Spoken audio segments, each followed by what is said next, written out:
I just set up my tent anyway because the mosquitoes were getting to me. Great view of Katahdin.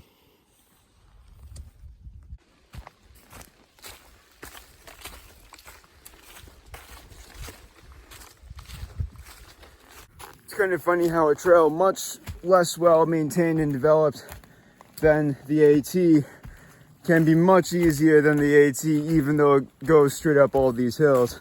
There's Katahdin. See, they had a warning about this place, talking about how it was slippery when wet and to be careful. If you had a warning like that for climbs on the AT, you'd have a warning like that for every climb on the AT past New Jersey. Tungsus Mountain. Last mountain on the IAT for a really long time. I just had to scroll through the map. It's gonna be days and days before I climb anything like this again. So much flat.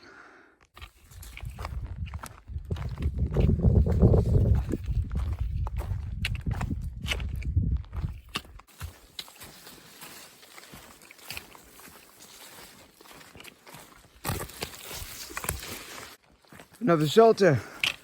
So far, they've been about as common as they have been on the AT. No logbooks in any of them so far, though. Never mind, they do have a logbook, and it's awesome.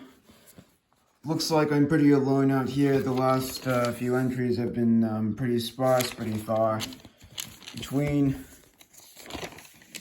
There's Jupiter's entry from ages ago. Well, this definitely isn't much of a trail anymore. Okay, this is a nice break, but for the most part, it's been like that. Just walls and walls of vegetation.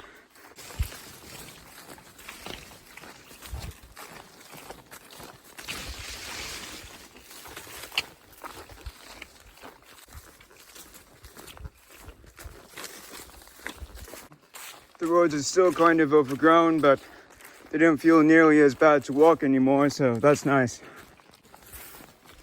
I feel like this place gets more use in the winter than it does in the summer. I've seen a lot of signs for cross-country skiers and snowmobilers, so yeah, potentially. Fourth shelter on the IAT, they're coming pretty thick and fast.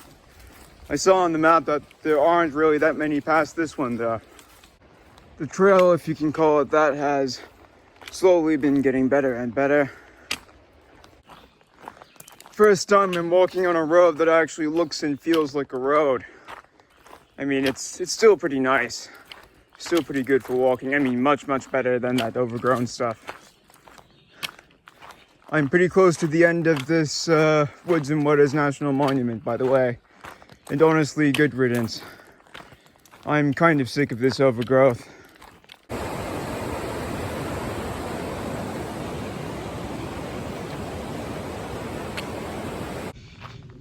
Down this road, I think the first publicly accessible road that I've followed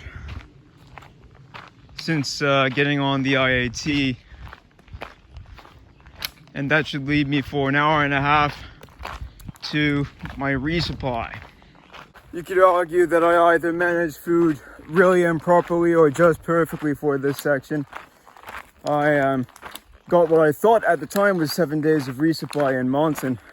And then I had to complement that with about $10 worth of food from Rainbow Bridge. And then I got a whole bunch of free food. I yogied it off of some day hikers at the summit of Katahdin. And that has just barely been enough to get me here. I have like one thing of mac and cheese, which I could make if I need to. And that's basically it.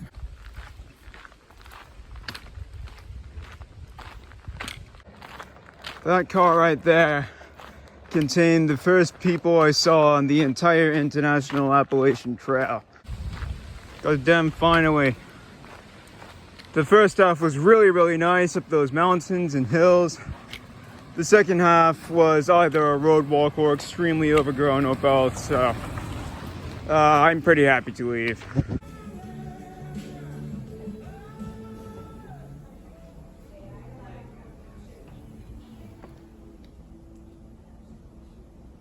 The coordinator of the International Appalachian Trail in Maine just reached out to me on Facebook and said that if I have any questions about the trail, then I can just ask. Which really reminds me that the friendliness toward hikers has kind of changed in these areas. Like on the Appalachian Trail, it was kind of an obligatory, a planned friendliness. Like it felt a bit more industrial, you know, like with trail magic, for instance. You're doing it on a pretty serious scale, and it becomes almost kind of a bit less human than just giving someone something, right? If you're giving 100 people the same thing. So here I feel like it's kind of changed. Here I feel like people are seeing that I'm a hiker, and they haven't seen that many hikers here, and they're just very genuinely wishing me good luck without having to wish 100 others good luck. You know, it feels different. Just jumped off the road to this little picnic area, which apparently offers some camping.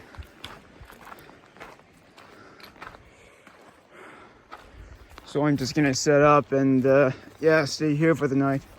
Seems pretty nice. These flies and mosquitoes have been horrible all day. I've killed, I think, about 100 flies. That's not an exaggeration. They bite and they're really annoying. Have a look at this.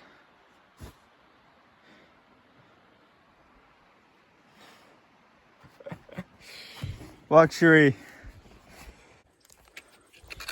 So for most of my hike, a paved road walk this long, I think I've been on this road walk for the last 20 kilometers or so, usually means that I am in civilization, that the trail has to go down this road because there's just no forest nearby. But in this case, on the IAT, I'm actually still in the middle of nowhere. This is an absolute wilderness. I've just been walking on a road through the middle of the forest, very few branching roads, no driveways, no residential properties, no businesses, just nothing.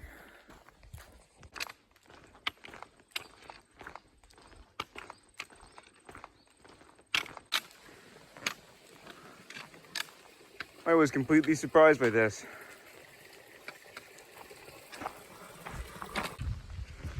You know, the AT feels so lifted from everything else, from everything surrounding it, just high up on the ridges and deep in the wilderness and far away from towns and cities, as far away as it can really get. So whenever I've left it, whenever I've gone to a trail town or to New York, or whenever I've just been walking in a place that's not there, I sort of feel like I've been re-entering society, been re-entering normality, kind of returning back to a real place instead of just this place which is kind of elevated far away from everything else. And that's what I sort of feel like now, walking down this road, getting into my first town, I guess you could call it, for the first time in a very, very, very long time. I sort of feel like I've left the wilderness, and now I'm still sort of in the middle of nowhere, but I'm sort of in real life.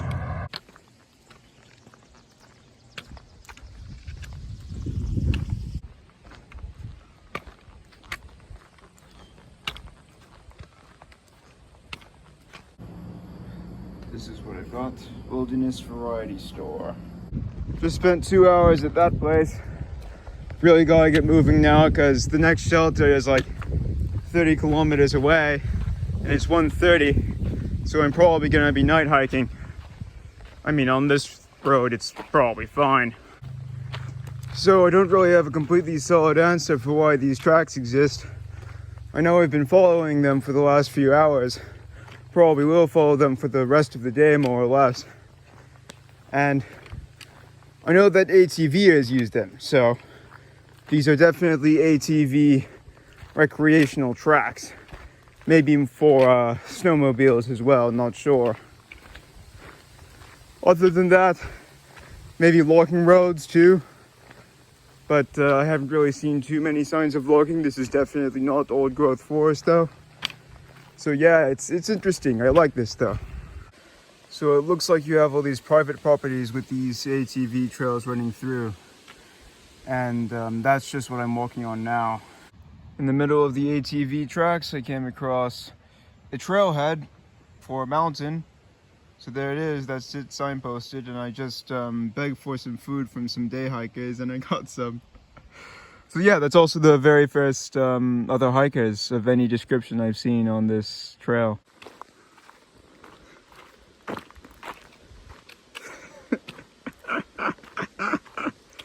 Love it.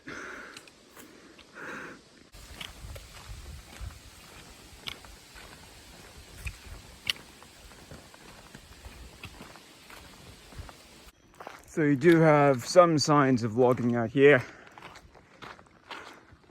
It's mostly forest though. First house I've passed on trail probably since New Hampshire. Looks like it's seen better days.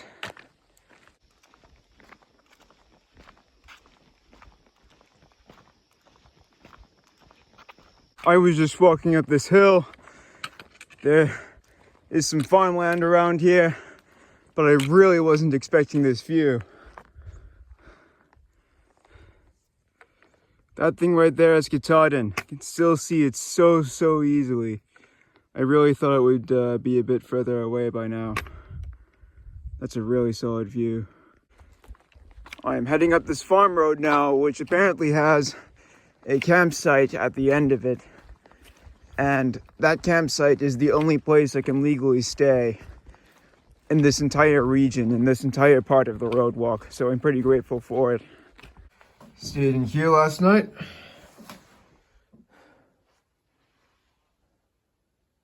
Just a wonderful little lean-to on the side of a farm.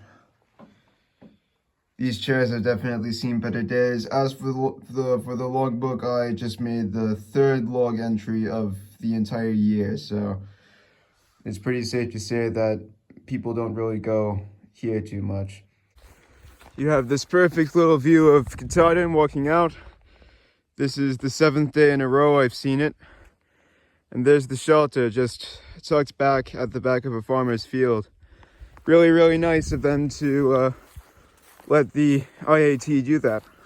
So if you're wondering why I'm going through such a flat place while still staying in the Appalachian range, technically I'm not quite in the Appalachian range anymore, so I kind of took a spur of the Appalachian range heading toward Katahdin, and then that ends at Katahdin, of course, and the IAT wants to connect back to the Appalachian range, which runs through Canada, through Quebec. So it has to go through some flatland in Maine and New Brunswick to get there. It does a lot of road walking. And then I finally get back to the fun stuff in Quebec. So the hills aren't gone forever.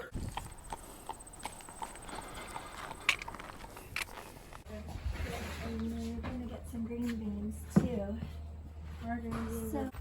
So just after getting passed by that horse and cart, I came across a very authentically looking Amish farm stand. And I got this stuff, a donut, a bit of bread, and some sweet corn for $3.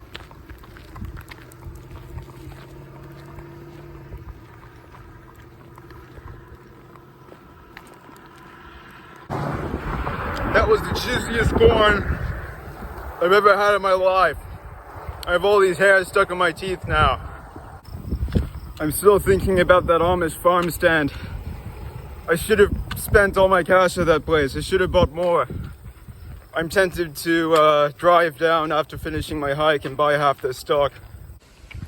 Construction site on the road just now, but I was pretty easily able to pass it as a hiker.